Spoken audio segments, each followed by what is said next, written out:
사울이 블레셋 사람을 쫓다가 돌아오매 어떤 사람이 그에게 말하여 이르되 보소서 다윗이 엔게디 광야에 있더이다 하니 사울이 온 이스라엘에서 택한 사람 3,000명을 거느리고 다윗과 그의 사람들을 찾으러 들염소 바위로 갈새 길가 양에 우리에 이른즉 굴이 있는지라 사울이 뒤를 보러 들어가니라. 다윗과 그의 사람들이 그 굴 깊은 곳에 있더니 다윗의 사람들이 이르되 보소서 여호와께서 당신에게 이르시기를 내가 원수를 내 손에 넘기리니 내 생각에 좋은 대로 그에게 행하라 하시더니 이것이 그 날이니이다 하니 다윗이 일어나서 사울의 겉옷자락을 가만히 베니라.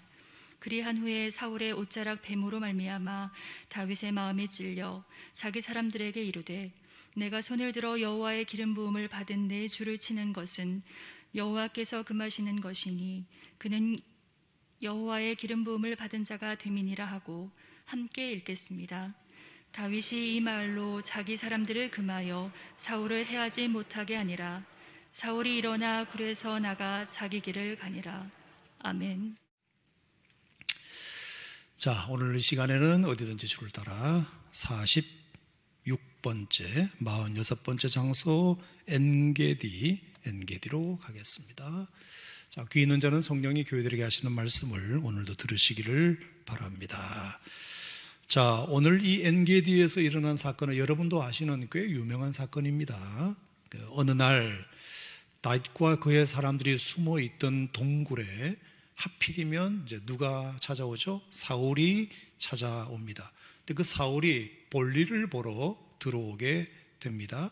그러니까 화장실 가는 거니까 누가 따라오지 않았겠죠? 혼자서 이렇게 들어왔는데 하여 다윗으로서는 다윗 정말 이거는 기회입니다. 하늘이 준 기회인 거죠. 그 원수 다 사울을 자기를 그렇게 못살게 굴었던 사울을 완전한 무방비 상태에서 단칼에 죽일 수 있는 절호의 기회를 사실은 다윗이 얻은 거나 다름없습니다. 하지만 웬일인지 다윗은 그를 죽이지 않습니다. 살려줍니다. 그래서 그 일로 다윗은 나중에 사울로부터 전에 없는 칭찬과 그리고 감사와 인정까지 받게 되었다는 그런 스토리인데요. 자, 바로 이 과정 속에서 우리에게 가르쳐주고 있는 다윗의 마음, 다윗의 고백을 오늘 한번 살펴보고자 합니다. 오늘도 집중해서 하나님 말씀을 들어보시기를 바랍니다. 자, 때는 언제냐? 다윗이 사울로부터 쫓기다가 마침내 도간에 든 쥐처럼 마온 광야에서 어느 바위 하나만을 엄폐물 삼아 숨어 있을 때였습니다. 점점 사울은 다윗을 향하여 한 걸음 한 걸음 다가오고 있었죠. 그래서 이번에는 정말 죽나보다, 사울의 칼에 맞아 죽나보다 생각했습니다. 자, 그런데 갑자기 무슨 일이 일어났죠? 사울의 병사 하나가 급히 달려오더니 왕이시여, 큰일 났습니다. 지금 블레셋이 쳐들어와 가지고 우리나라를 공격하고 있다고 합니다. 빨리 가보셔야 하겠습니다. 이렇게 말해버린 것입니다. 그래서 사울은 그 보고를 받고 잠시 고민을 하더니 웬일인지 걸음을 갑자기 돌려가 버립니다. 아니, 이제 불과 몇 분이면 그 원수 같은 다윗을 잡아 죽일 수 있는데 자기 나라에 전쟁이 났다는 소식에 놀라서 급히 가버리다니, 그간의 사울의 행정을 우리가 더듬어 보면 분명히 이해가 되지 않는 행동이지 않습니까? 아니, 막말로 얼마 전에 그일라가 그렇게 블레셋의 공격을 받았을 때에도 눈 하나 깜빡하지 않았던 사울이 아닙니까? 그런데 그랬던 그가 언제부터 자기 백성들을 사랑했다고 이렇게 보고 한마디에 달려갈 수 있었을까? 그래서 제가 드린 말씀이 뭐죠? 아마 틀림없이 그것을 보면 이번에 블레셋 공격은 어디 변방을 공격한 것이 아니라 수도 기브아를 공격했을 가능성이 매우 높다. 아마 그래서 달려갔을 것이다. 왜냐? 그 수도 기브아에는 자기 가족들도 살고 그리고 자기 왕좌도 있고 그리고 자기가 쌓아둔 엄청난 보물들도 많이 있기 때문에 그건 빼앗기면 안 되지 라는 생각이 들어서였을 것입니다. 그러니 이번에도 사울은 자기 나라 백성들이 불쌍해서 달려갔다기보다는 자기 재산 지키려고, 자기 가족 지키려고 자기 자리 걱정 때문에 달려갔다고 보아야 할 것입니다. 아무튼 그 덕분에 다윗은 구사일생으로 죽음의 위기를 또 면하게 되는데요. 그래서 다윗은 그 마온 광야에서 자기 몸을 숨겼던 그 바위의 이름을 새로 이름 붙이게 되는데 셀라 하마 느곳이다. 분리하는 바위다. 사울을 하나님이 내게서 분리시켜 주신 고마운 바위, 악인을 의인으로부터 분리시켜 주신 은혜로운 바위라 부르게 되었다고 말씀드렸습니다. 자, 그렇게 이제 간신히 위기를 또 모면한 다윗은 다시 이제 몸을 숨길 만한 곳을 찾아 나서게 되는데요. 그곳이 바로 오늘 우리가 살펴볼 엔게디가 되겠습니다. 자, 그렇다면 엔게디는 또 어딘가? 과연 이곳은 그 600명이나 되는 사람들이 숨을만 했던 장소인가? 한번 알아보면 일단 지리적 위치는 보시는 바와 같고요. 길게 남북으로 뻗은 사해의 거의 한가운데쯤 위치한 해안 지역이 되겠습니다. 사해 바다가 보이시죠? 그리고 그 해안 지역에 위치한 곳이 엔게디입니다. 자, 엔게디는 보시다시피 굉장히 험준한 산으로 이렇게 되어 있고요.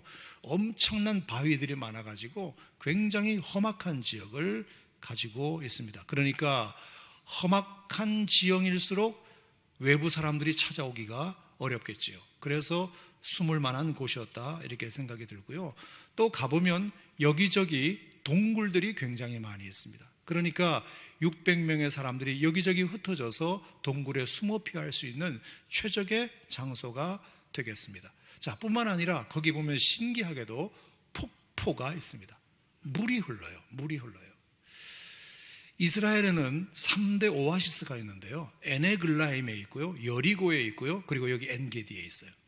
그 척박한 광야에서 신기하게 4군데에서 샘이 터져서 그것이 모여서 흐르는 강물처럼 내려 폭포를 이루고 있는 것입니다.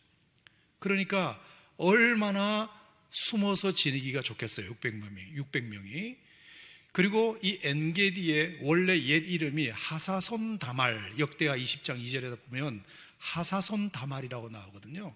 그 하사손 다말의 다말이라는 말이 그게 대추야자라는 뜻이에요. 대추야자. 그래서 물이 많기 때문에 엄청난 나무들이 많아요. 그래서 먹을 것이 많죠. 하사손 다말, 대추 야자 나무들이 굉장히 많은 곳이기도 합니다. 자, 물이 많으니까 또 뭐가 많겠습니까? 동물들이 많죠. 그래서 양들도 사냥, 그 다음에 들염소 이런 것들이 굉장히 많이 삽니다. 그래서 엔게디라는 이름도 엔이라는 말이 샘이라는 뜻이고요, 게디라는 말이 들염소, 엔게디 하면 들염소들의 샘 이런 뜻입니다. 그러니까 얼마나 염소도 많고 양들도 많기 때문에 여차하면 잡아먹고 단백질을 보충할 수 있는 정말 좋은 장소입니다. 자, 뿐만 아니라 아가서 1장 14절에 보면 솔로몬이 자기가 사랑하는 술람미 여인을 가리켜서 뭐라고 표현했느냐 하면 엔게디 포도원의 고벨화송이 같소 이런 표현을 했어요. 자기가 사랑하는 아름다운 여인을 고벨화송이에 비유했는데 그 고벨화가 엔게디에 아주 많이 피고 있어요. 자, 그러니까 동네도 너무나 꽃으로 만발한 아름다운 곳이 되겠습니다. 자, 보세요. 아주 험준한 산악이니까 사람들이, 외부인들이 잘 들어오지 못하죠. 거기다가 굴이 많아서 숨기도 좋죠. 그리고 물이 많으니까 너무 좋죠. 그리고 동물 식물도 많아서 먹을 것 많죠. 그리고 게다가 고벨화 꽃까지 피어있는 아름다운 곳이기도 하죠. 이보다 더 좋은 데가 어디 있어요? 하여 엔게디는 다윗과 그의 사람들에게 최고의 요새가 됩니다. 하지만 안타깝게도 그곳의 생활 역시도 얼마 가지 못합니다. 사울이 블레셋을 다 쫓고 난 다음에 다시 3,000명 군사를 데리고 이곳으로 사울이 다시 돌아왔기 때문입니다. 알고 보니까 오늘 24장 1절에 보니까 또 어느 밀고자가 사울에게 다윗이 엔게디 광야에 있다고 콕 찍어서 신고해버렸다는 얘기가 나옵니다. 겨우 이제 몸을 피해서 괜찮은 요새에 있는 줄 알았더니 꼭 또 어떤 한 사람이 사울에게 밀고를 해가지고 다윗 여기 있다 이렇게 또 고자질을 하고 밀고를 해버린 것입니다. 여러분, 저는 참 이 대목을 보면서 참 마음이 서글펐어요. 야, 참 어딜 가나 이런 사람이 한두 명은 있구나. 모두가 다 그 사람을 좋아해도 꼭 한 사람은 난 싫어 이렇게 말하는 사람이 꼭 한 사람은 있구나. 어쩔 수 없는 우리 세상이라고 저는 생각했습니다. 자, 게다가 사울도 보면 아니 먼 길을 돌아가서 블레셋과 전쟁을 했으면 자기도 병사들도 얼마나 많이 피곤하겠습니까? 그렇죠? 그 기브아까지 올라가서 전쟁을 하고 했으면 너무 피곤하잖아요. 그러면 좀 쉬어야 될 텐데 곧바로 또 3,000명을 데리고 다시 내려왔다. 다시 올라가서는 이제 안 올 줄 알았는데 다윗도 이제 안심을 하고 있었는데 또 내려왔다는 것이 너무 제 마음속에 안타깝다는 생각이 들었어요. 야, 블레셋과 전쟁하는 가운데서도 마음은 콩밭에 가 있었구나. 그 다윗 못 잡아 죽인 것이 그렇게 한이 맺혔구나. 그래서 떠난 줄 알았더니, 물러간 줄 알았더니 또 오는 걸 보세요. 여러분, 제가 어떤 생각을 했을까요? 마태복음 4장에 보면, 누가복음 4장에 보면 예수님께서 40일 금식 기도한 다음에 마귀로부터 시험을 받으신 적이 있는데 예수님께서 말씀으로 그 세 가지 시험을 물리치셨잖아요. 그랬더니 이제 누가복음 4장에 보면 마귀가 그 예수님을 떠났다고 되어 있어요. 그런데 영원히 떠났다고 아니라 얼마 동안 떠났다고 되어 있어요. 얼마 동안. 예수님으로부터 그렇게 호되게 당한 마귀도 예수님을 잠시 떠났을 뿐이지 곧 다시 돌아왔다. 아, 그렇구나. 마귀라고 하는 것은 항상 다시 오는구나. 언제든지 우리가 깨어있지 않으면 마귀는 또 오는구나. 사울이 또 오는 것처럼 마귀도 또 오는구나. 우리가 늘 깨어 경성해야 되겠다. 뭐 그런 생각도 하게 되었습니다. 하지만 고맙게도 그런 천하의 사울도 결정적인 실수 하나를 하게 되는데요. 자, 3절 말씀을 우리 한번 보실까요? 3절. 자, 너무 고마운 실수죠. 자, 3절 시작. 길가 양의 우리에 이른즉 굴이 있는지라 사울이 뒤를 보러 들어가니라 다윗과 그의 사람들이 그 굴 깊은 곳에 있더니. 자, 여기 보니까 뒤를 보러 들어간지라. 누가? 사울이. 자, 여러분 한번 물어보겠습니다. 제가 몰라서 묻는 건데요. 뒤를 보러 갔다는 말이 무슨 말일까요? 여러분, 차마 거룩한 성경에 똥 누러 갔다는 얘기를 못 쓰잖아요. 그래서 뒤를 보러 들어갔다. 뒤를 보러 들어갔다. 성경을 통틀어서요, 어떤 한 사람이 뒤를 봤다는 얘기는 여기가 처음이에요. 처음이에요. 천하의 사울도 사람인 이상 이런 생리적인 현상 앞에서는 어쩔 수 없었나 봅니다. 그래서 재빨리 급하니까 주위를 돌아보니까 양들이 마침 이렇게 웅성웅성 모여있는 걸 봤고 그 가운데로 조그마한 굴이 하나 있는 것을 본 거예요. 그리고 그 굴로 양들이 들락날락 거리는 모습을 보면서 아, 저 굴이 좋겠다 싶어서 신하들에게 말을 해요. 내가 잠깐 볼일을 좀 보고 올 테니까 너희들은 밖에서 대기하도록 해. 그래서 혼자 들어갑니다. 그러니까 부하나 경호원들도 그 굴로는 따라 못 들어가는 것이에요. 어떻게 화장실에 2명이 들어갑니까? 그렇죠? 물론 보통의 경우에는 왕이 어디를 행차를 하시려면 미리 경호원들이 사전에 가서 다 위험한 물질이 없는가 다 사전에 조사를 하고 그리고 왕이 행차를 하게 하지만 이번에는 워낙 생리적인 현상이 급했던 데다가 사울도 절대로 들어오지 말라고 하고 또 양들도 주변에 한가롭게 노니는 걸 보면서 그냥 안심을 했던 것입니다. 설마 괜찮겠지라고 생각을 했는데 그게 화근이 됩니다. 하필 그 안에는 누가 있었다? 다윗과 그의 사람들 600명이 숨어 있었다. 그러니 여러분 생각해 보세요. 이미 다윗과 그의 사람들은 사울의 군대가 다시 온다는 첩보를 입수하고 바깥의 물건들을 단숨에 정리해서 흔적을 싹 없애고는 재빨리 동굴로 숨어 들어가서 있는 상황이잖아요. 그리고 밖에는 양들이 왔다 갔다 하면서 위장막 같은 역할도 해주니까 분명히 다윗과 그의 사람들도 이 굴만큼은 안전하겠지라고 생각했습니다. 그런데 세상에 사울이 뒤가 마려워서 갑자기 이 동굴을 발견하고는 들어왔으니 안에 숨어있는 다윗과 그의 사람들은 얼마나 초긴장이었겠습니까? 이야, 또 들켰구나 생각했을 수 있잖아요. 그런데 보세요, 너무 놀랍게도 사울이 밝은 데 있다가 갑자기 어두운 데 들어와서 있는지는 몰라도, 왜 우리가 영화관에 가면 영화관에 나는 미리 들어와 있는데 늦게 들어오는 사람들 가만히 들어오는 모습을 보세요. 엉금엉금 기어 들어와요.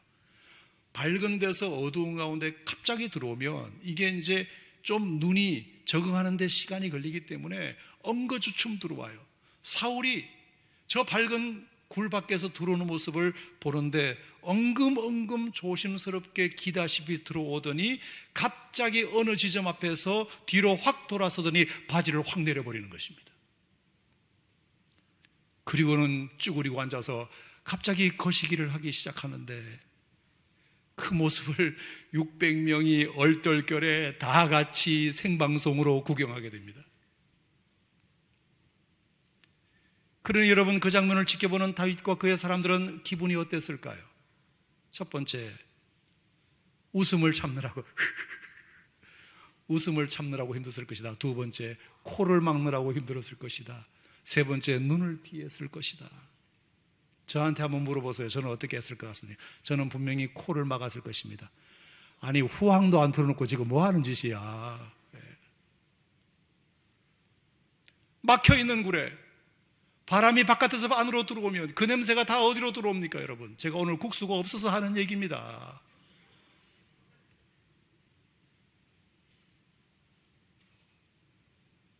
하지만 사울은 그 상황을 전혀 인지하지 못해요. 전혀. 너무 편안하게 볼일을 봐요. 그래서 다윗의 사람들은 얼른 다윗에게 작은 소리로 속삭입니다. 보소서 4절. 하나님이 그렇게 많이 당신에게 말씀하셨던 원수를 너에게 넘기시겠다는 말씀이 이를 두고 한 말씀인 것 같습니다. 이 기회야말로 다시 올 수 없는 기회이니 속히 저자의 목을 베시옵소서. 속히 목을 베시옵소서. 그들도 너무 힘들고 그것이 다윗을 위하는 것 같아 그랬을 수 있습니다. 하지만 다윗은 어떻게 했다? 목을 뱉다 안 뱉다? 안 했다. 일어나 다가가더니 목을 베는 것이 아니라 용변을 보느라고 길게 옷을 늘어뜨려 하고 있는 그 사울의 겉옷자락만 살짝 뺍니다. 살짝. 그러면서 하는 말이 뭐였죠? 여호와께서 기름 부으신 내 주를 내가 치는 것은 하나님이 금하신 것이다. 그러니 너희들도 칠 생각하지 말아라. 이 얘기예요. 아멘 아닙니까, 여러분? 저는 이 대목에서 굉장히 참 궁금했던 것이 하나 있습니다. 뭐가 궁금했느냐 하면, 아니 그 상황에서 어떻게 이 말을 했을까? 하마터면 다 들릴 수 있을 텐데, 사울이 들으면 큰일 날 텐데 어떻게 이거를 말로 설명했을까? 아, 이거는 말로 설명한 게 아니라 다음과 같이 했겠구나. 자, 보세요. 사울의 옷자락을 살짝 뱉죠. 그리고 그 옷자락을 거기에 있는 사람들에게 보여주면서 분명히 이랬을 거라고 생각합니다.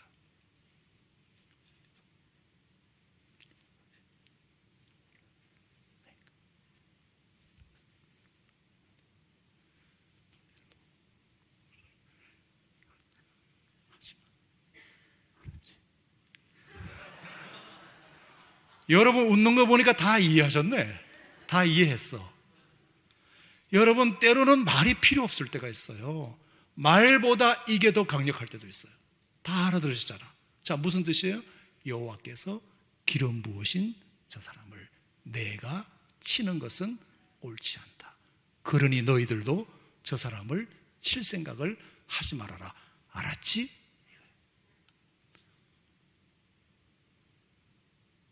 여러분, 다윗이 그렇게 권위를 가지고 말 한마디 안 했지만 그렇게 표정을 담아서 수화로 했어도 다 알아들어요. 다 알아들어요. 아, 우리가 그래야 되겠구나. 정말 저 다윗은 훌륭하다.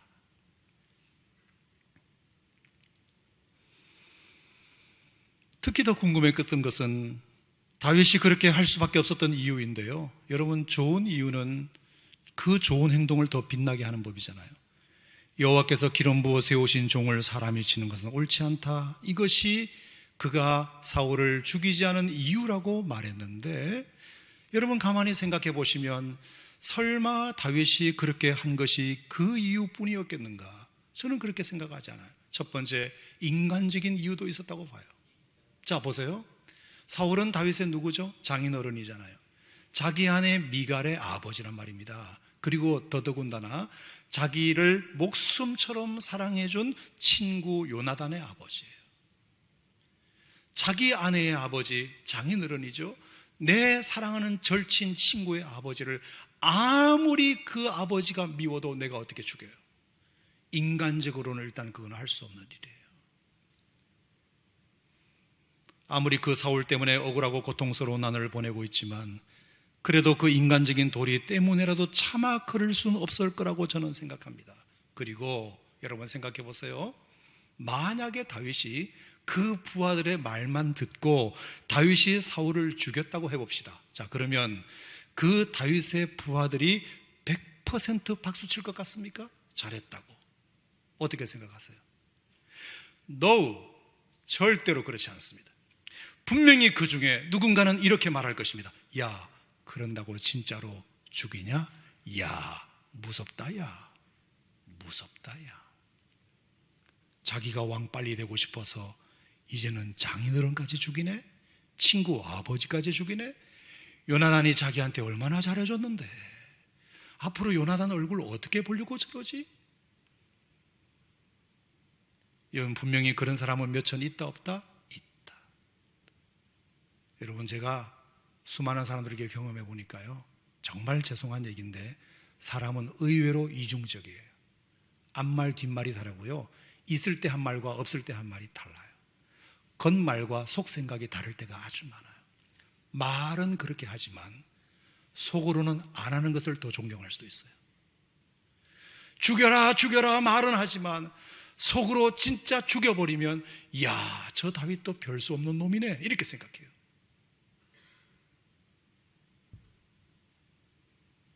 다윗이 안 죽이기를 정말 잘했어요. 저는 잘했다고 봐요. 인간적으로. 두 번째, 전략적인 이유도 있어요. 보세요.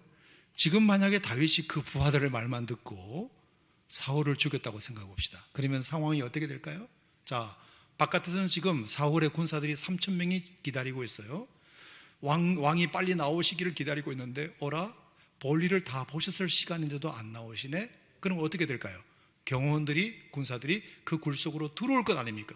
그러면 그 안에 600명의 다윗의 군사들이 있지 않습니까? 그러면 다윗의 군사들은 600명, 사울의 군사들은 3,000명. 어떻게 600명이 3,000명을 굴 속에서 당해냅니까? 이것은 완전히 도간에 던지고 600명을 몰살시키는 길입니다.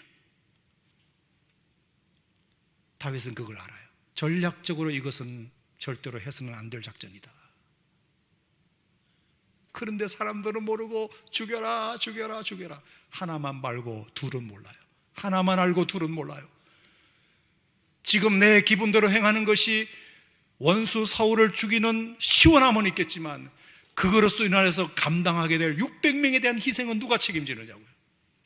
지도자는 그것까지 생각하거든요.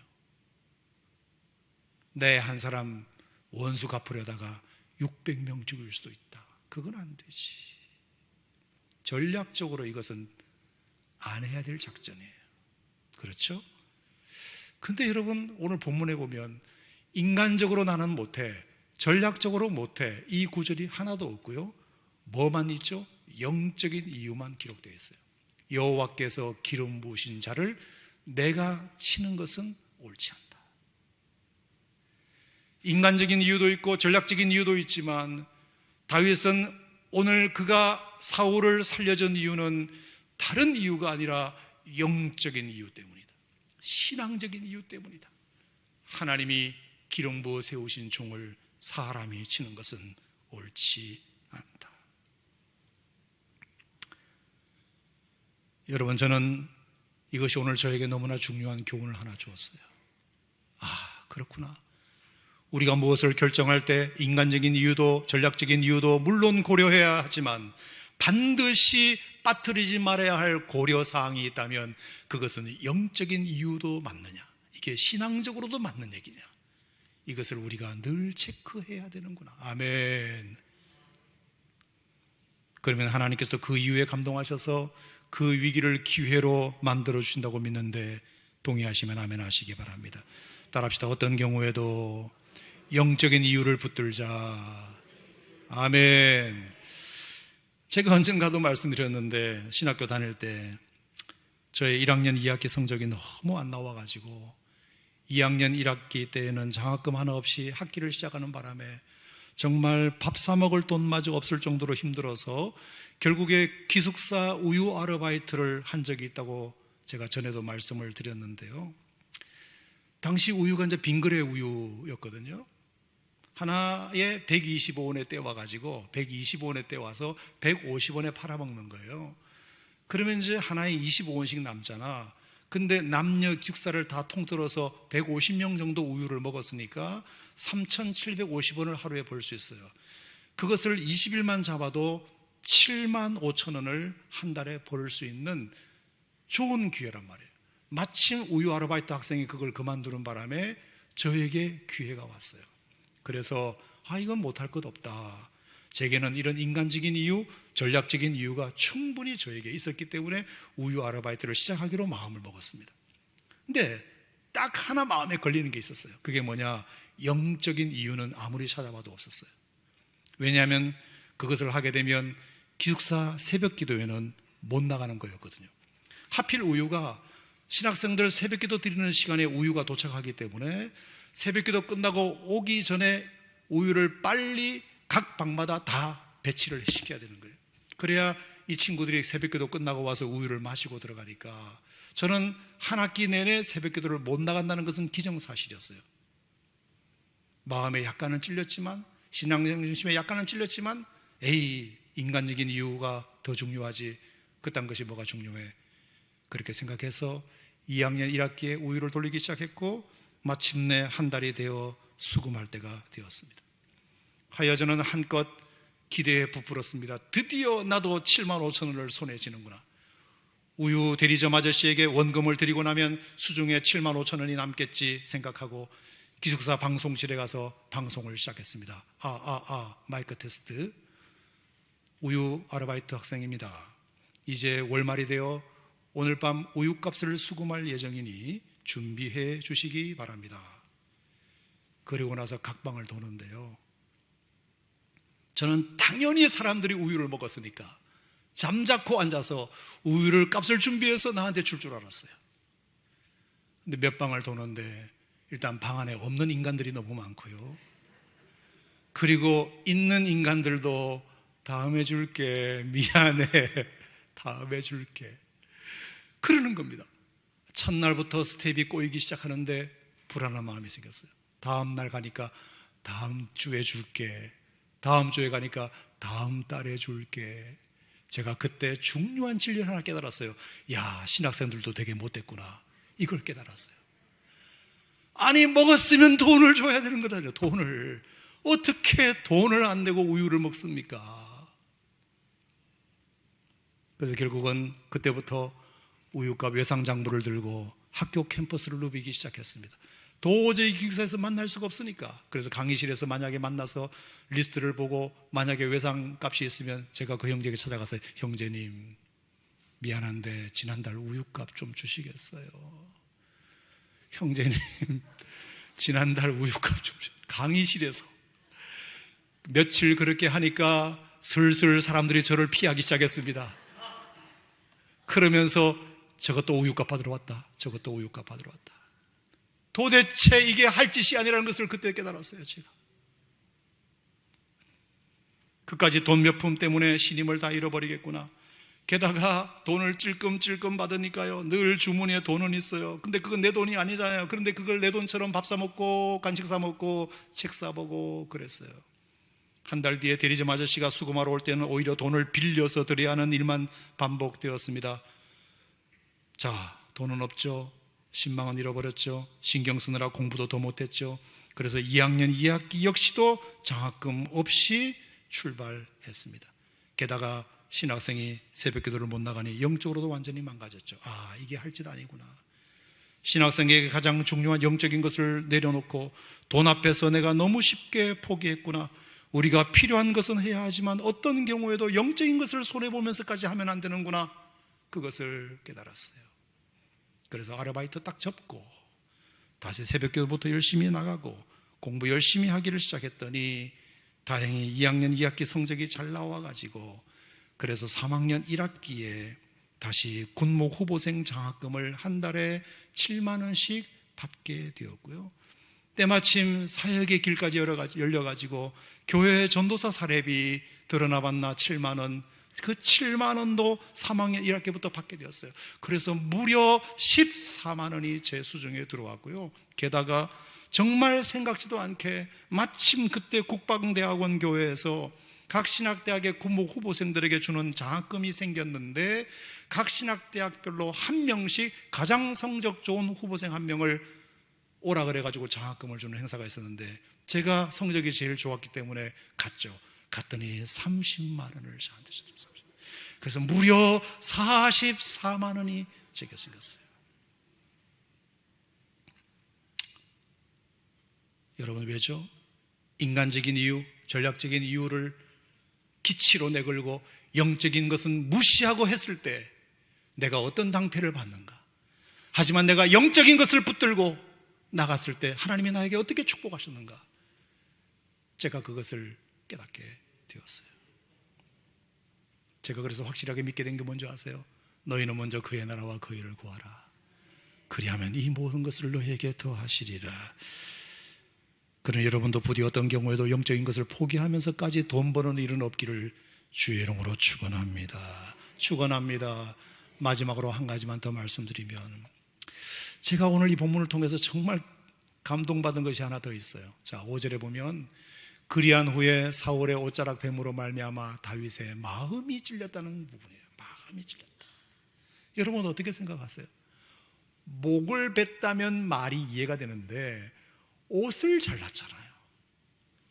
왜 그게 마음에 찔릴 행동이에요? 오히려 자랑거리지. 내가 그 사람 얼마든지 죽일 수 있었지만 내가 살려줬어. 나 아니면 그 사람 죽었어. 봐, 이게 옷자락이 그의 증거야. 이게 어떻게 자랑거리지 어떻게 이것이 회개거리인가요? 이게 자랑거리잖아요. 내가 그 사람을 봐준 거잖아요. 내가 큰 아량을 베풀어서 사울을 살려준 거잖아. 그러면 그게 자랑거리여야지 어떻게 옷자락 뺀 것을 가지고 자기 회개의 기도 제목으로 삼느냐. 다윗에게는 이런 마음이 있었던 것 같아요. 내가 비록 옷자락을 잘랐지만 목을 자른 것이나 다름은 없어. 내가 칼로는 그 사람의 옷을 뱉지만 마음으로는 그의 목을 뱉기 때문이야. 그래서 나는 회개하는 거야.